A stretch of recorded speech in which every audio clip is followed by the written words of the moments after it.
Hi, CL family. I'm coming back to you with yet another challenge, a faith challenge, for us to be there for and be generous with people who are in need in our country. We did really good with the 70 families. We raised 1,000 rupees for all of them, and we delivered that to them. And I think you saw the reports in the videos that were the interviews that I did with Evelyn and with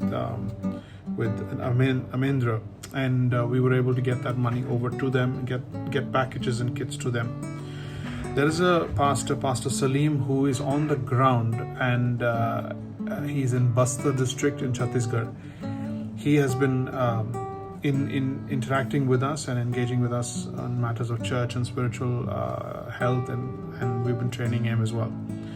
He has a network of 20 small church leaders or church planters.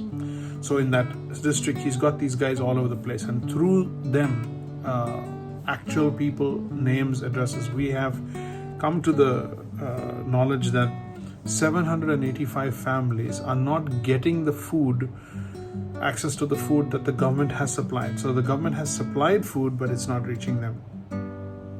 And this is a concern. These are not random families. We know who these families are, and we are concerned about them. Apart from this, we also have pastors, many hundreds and hundreds of small church pastors, grassroots level pastors that have lost their income completely. So there are many concerns, and there are many needs around us. In fact, at points, it kind of gets overwhelming, because you can't meet everybody's need. And we are writing to a few organizations as well. We're writing to people who we believe can adequately supply some of this. So we're not only tapping into the generosity of Covenant Life and the members, but I'm trying to mobilize a lot of people across the city. But I must bring it to you as my congregation as well. So this is something I've been trying to do through my Jeremy Dawson Initiatives Trust, and we're trying to get out there. And on the CL side of things, we want to be constantly challenged to give and to be generous at a time like this, when people are not as comforted as us and well taken care of as us. So these families are from all walks of life, all groups of faith, and have one single need, and that is the inability to access the staples that the government is providing. Pastor Salim has an existing mission with them. He's part of them. He lives with them, and he provides skill training and all sorts of things for them. These people their way of income has stopped, so they don't have any daily wages, and these families have been they have appealed to us for help, and they're not able to get their basics. So all it takes is for each person to spare 1,000 rupees to feed these families and to put supplies in their homes for 2 weeks. So for 2 weeks, 3 weeks, we can put the basic bare minimums of staples to their home, and this we can track by cash. In fact, it is a known fact right now that the best way to help the poor is through cash transfer. You can check it out on the web. The best way to help the poor right now is through cash. If it goes through any organizations, if it goes through governments, it actually doesn't reach the people on the ground, the actual old lady without income, no bank accounts, things like that. You can't. You need both administrative as well as compassion. Both need to go together, and no one can do that better than the church.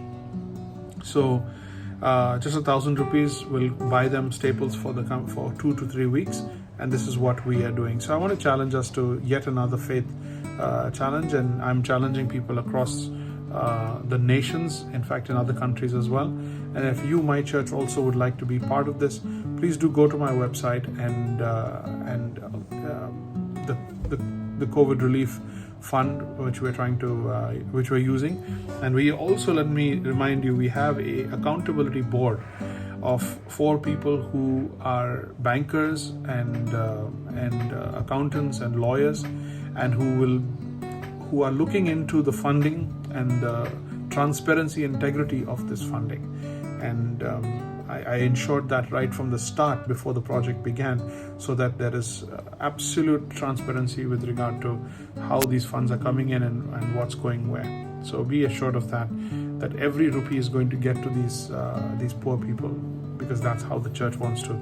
So with that said, I just want to leave you with that faith challenge. Pray about it and ask God how He wants you to use your generosity and your surplus to care for these people who are at times like this. And I'm sure you will get to meet Pastor Salim sometime. He's already been here before. He's come to church, and you'll get to meet him again. He's doing a wonderful work. May the Lord bless you as you think about that. Go to the website and make your donation there. And I have also been making my own donation. And let's be generous at this time. Okay, God bless you.